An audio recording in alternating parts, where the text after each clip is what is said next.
Welcome to achieve with Nishi. I hope you guys are good. So friends, estate 2023 के लिए जो हमने CDP की जो 30 आउट ऑफ 30 दिलाने की जो सीरीज़ है वो स्टार्ट कर रखी है, उसमें हमारी प्लस कॉन्सेप्ट प्लस थ्योरी की जो क्लासेस हैं फ्रेंड्स वो ऑलमोस्ट हमारी जो है वो कंप्लीट हो चुकी हैं और अब हमने प्रैक्टिस सेट स्टार्ट किए हुए हैं। आज हम प्रैक्टिस सेट जो है वो 3 करने वाले हैं। सो फ्रेंड्स, अगर किसी को सीडीपी के कॉन्सेप्ट प्लस थ्योरी की क्लासेस देखनी है तो वो एस्टेट 2023 सीडीपी ये की जो है प्लेलिस्ट को जरूर से जरूर विजिट करें। उसमें वहाँ पर आपको टॉपिक वाइज जो सारी क्लासेस हैं वहाँ पर अवेलेबल मिल जाएंगी। सो फ्रेंड्स, ये क्लासेस आपको हेल्प करने वाली हैं आपका एस्टेट एग्जाम, सीटेट, यूपीटेट, सभी जो टीचिंग एग्जाम के लिए मोस्ट इंपॉर्टेंट प्रैक्टिस सेट होने वाले हैं। वो इंपॉर्टेंट क्वेश्चन हम डिस्कस करने वाले हैं जो बार बार एग्जाम में रिपीट होते हैं और उसके जो हम कॉन्सेप्ट प्लस जो है एमसीक्यू दोनों करने वाले हैं। सो फ्रेंड्स, आई होप आपने चैनल पर पहली बार विजिट करें तो चैनल को सब्सक्राइब कर लिया होगा। अगर नहीं किया तो जल्दी से जल्दी जाकर सब्सक्राइब कर लें और वीडियो को लाइक करें, शेयर करें। सो फ्रेंड्स, आइए वीडियो को स्टार्ट करते हैं। सबसे हमारा पहले फर्स्ट जो हमारा क्वेश्चन होने वाला है फ्रेंड्स, उसमें हमारा जो फर्स्ट क्वेश्चन है कि proximo distal principle of development suggest that development proceed from, यानी कि आपका जो है प्रिंसिपल ऑफ डेवलपमेंट जिसमें आपका कॉन्टिन्यूटी का जो सिद्धांत है, आपका जो है विकास की गति का सिद्धांत है, निरंतरता का सिद्धांत है, उन सबको हम डिस्कस करने वाले हैं। उनको सबको हम डिस्कस करने वाले हैं। तो इसमें पूछा गया कि अधोमुखी जो सिद्धांत होता है, यानी कि अधोमुखी जो सिद्धांत होता है वो क्या होता है। एक होता है आपका स्फेलोकोडल डिस्टल जो है आपका प्रिंसिपल का जो सिद्धांत है वो होता है। इसमें जो विकास आपका किस तरीके से होता है फ्रेंड्स, पहले जो है बच्चे का सिर बनता है, सिर से बच्चे का जो विकास है वो पैर की तरफ होता है जिसे हम स्फेलोकोडल कहते हैं। लेकिन इसमें पूछा गया कि प्रोक्सिमो डिस्टल जो होता है ये फ्रेंड्स केंद्र से जो है वो बाहर की ओर जो है ये बच्चे का जो विकास है, डेवलपमेंट है वो होता है। तो फ्रेंड्स, इसमें पूछा गया है कि विकास का अधोमुखी सिद्धांत बताए कि विकास का किस दिशा की तरफ बढ़ता है। तो अब हम ऑप्शन देख लेते हैं। आई होप आपका कॉन्सेप्ट है वो क्लियर हो गया होगा। जटिल कॉम्प्लेक्स टू सिंपल की तरफ जाता है, या फिर हेड टू टॉय की तरफ जाता है, सेंटर टू एक्सटेंस जाता है, या फिर आपका जाता है जनरल टू स्पेसिफिक। तो हमारा प्रोक्सिमो डिस्टल है फ्रेंड्स, वो आपका विकास है वो किस तरीके से जाता है, केंद्र से बाहर की ओर जो है ये विकास आपका होता है। यहाँ पे अगर आपका स्फेलोकोडल पूछ लिया होता तो आपका ये राइट ऑप्शन हो जाता, सिर से जो है वो पैर की तरफ ये विकास जो वो होता है। तो हमारा ये राइट ऑप्शन हो जाएगा ऑप्शन नंबर सी। नेक्स्ट जो हमारा क्वेश्चन है फ्रेंड्स, जीन पैजे की थ्योरी से हर जो टीचिंग एग्जाम के लिए जीन पैजे की जो थ्योरी है काफ़ी इंपॉर्टेंट है फ्रेंड्स। जीन पैजे से आपके जो है वो हर एग्जाम में 2 क्वेश्चन डेफिनेटली आपको मिलेंगे।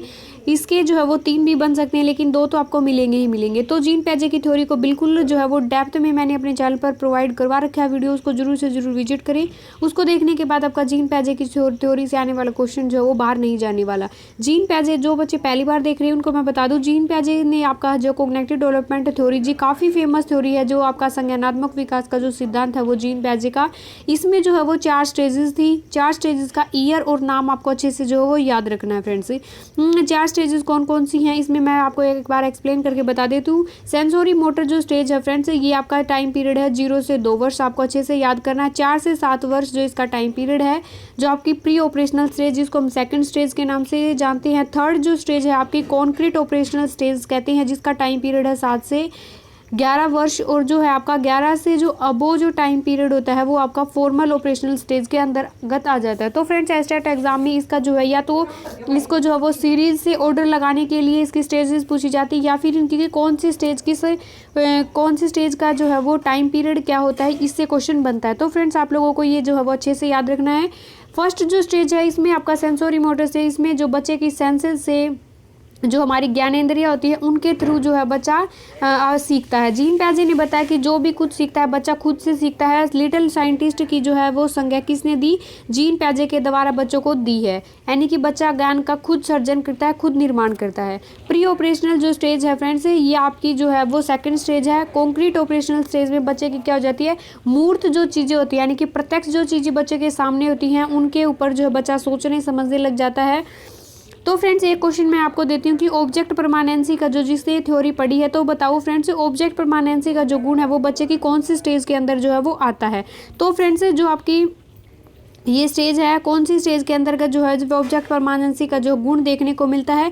और लास्ट जो स्टेज है फॉर्मल ऑपरेशन स्टेज हम जिसको कहते हैं, इसमें बच्चे की डिडक्टिव थिंकिंग, लॉजिकल थिंकिंग और जो है बच्चा क्या करने लग जाता है, पूरी तरीके से जो है उसका मानसिक डेवलपमेंट हो चुका होता है, अमूर्त चीज़ों पर जो है बच्चा थिंकिंग करना स्टार्ट कर देता है। तो अब हम क्वेश्चन देख लेते हैं कि जीन पियाजे की थ्योरी से कौन सा क्वेश्चन बना है। तो जीन पियाजे के संज्ञानात्मक विकास के सिद्धांत के अकॉर्डिंग किस अवस्था में, यानी कि स्टेज पूछा गया कि अधिकांश बच्चे सक्रियता पर और जो है वो यानी कि क्या होते हैं, काफ़ी जो है एक्टिव जो है वो क्रिया करने लगते हैं। और उसमें जो है हाइपोथेटिकल जो डिडक्टिव थिंकिंग है, वो सोच है, डेवलपमेंट जो उसका या फिर वो क्या हो जाती है, पूरी तरीके से विकसित हो जाती है। तो सेंसरी मोटर स्टेज में, प्री ऑपरेशनल स्टेज में, कॉन्क्रीट ऑपरेशनल स्टेज में या फिर फॉर्मल जो ऑपरेशनल स्टेज।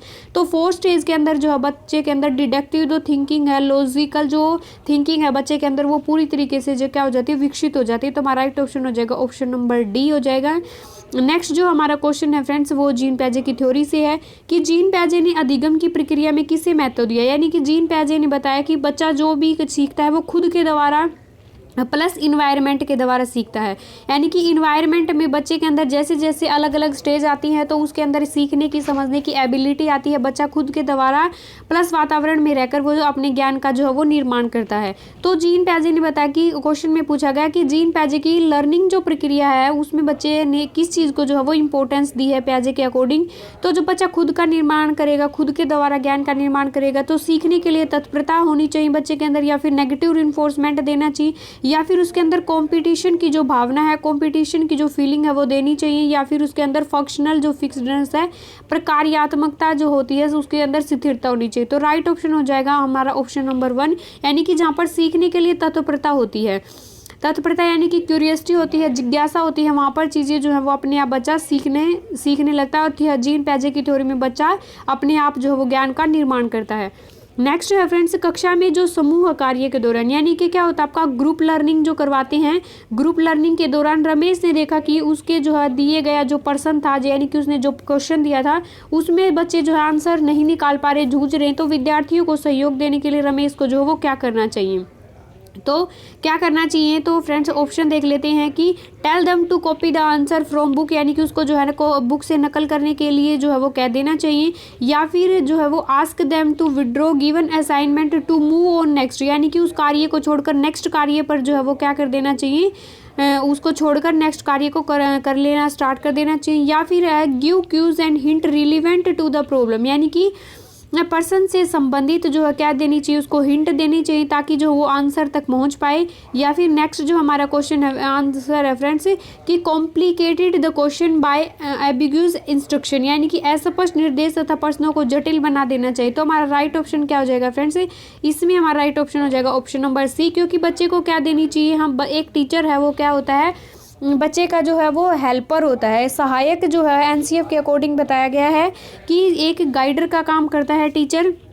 तो क्या देनी चाहिए, बच्चे की हेल्प करने के लिए हिंट देनी चाहिए ताकि बच्चा खुद जो है वो आंसर तक जो है वो पहुंच पाए। नेक्स्ट जो हमारा क्वेश्चन होने वाला फ्रेंड्स कि जीन पियाजे का जो यानी कि विद्यार्थियों ने जो कॉग्निटिव डेवलपमेंट होता है उसके संवर्धन, यानी कि उसको मॉडिफाई करने के लिए जो लेव वाइगोत्स्की ने जो है वो किसके क्रियान्वयन की अनुशंसा की है, यानी कि टू इनहेंस स्टूडेंट कॉग्निटिव जो डेवलपमेंट है फ्रेंड्स जो वाइगोत्स्की के द्वारा दिया गया। तो वाइगोत्स्की ने बताया है कि फ्रेंड्स बच्चा जो है वो सोशल कल्चर जो थ्योरी है वो वाइगोत्स्की के द्वारा दी गई है। और वाइगोत्स्की ने जो भी माना है कि बच्चा क्या कहाँ सीखता है, समाज के द्वारा सीखता है। भाषा को उन्होंने एक जो है वो काफ़ी इम्पोर्टेंट टूल माना है जिसके द्वारा बच्चे क्या करते हैं, समाज के लोगों से जो है वो इंटरेक्शन करते हैं, अंतःक्रिया करते हैं और बच्चे का जो है ज्ञान का निर्माण होता है। तो इसमें बताया समाज का पृथकीकरण करने से बच्चे का जो है कॉग्निटिव डेवलपमेंट होता है, या फिर यूज ऑफ कल्चरल टूल के द्वारा, या फिर रोट मेमोराइजेशन यानी चीज़ों को कंठस्थ करने के द्वारा जो है वो, या फिर पेसिव इम्यूटेशन यानी कि निष्क्रिय अनुकरण करने के द्वारा। तो जीन पियाजे क्या करते हैं, समाज को काफ़ी इंपॉर्टेंस देते हैं। तो समाज में रहकर बच्चा क्या करता है, ज्ञान का निर्माण करता है। तो हमारा राइट ऑप्शन हो जाएगा यूज ऑफ कल्चरल टूल, यानी कि सांस्कृतिक उपकरणों का प्रयोग के द्वारा बच्चे का कॉग्निटिव डेवलपमेंट होता है।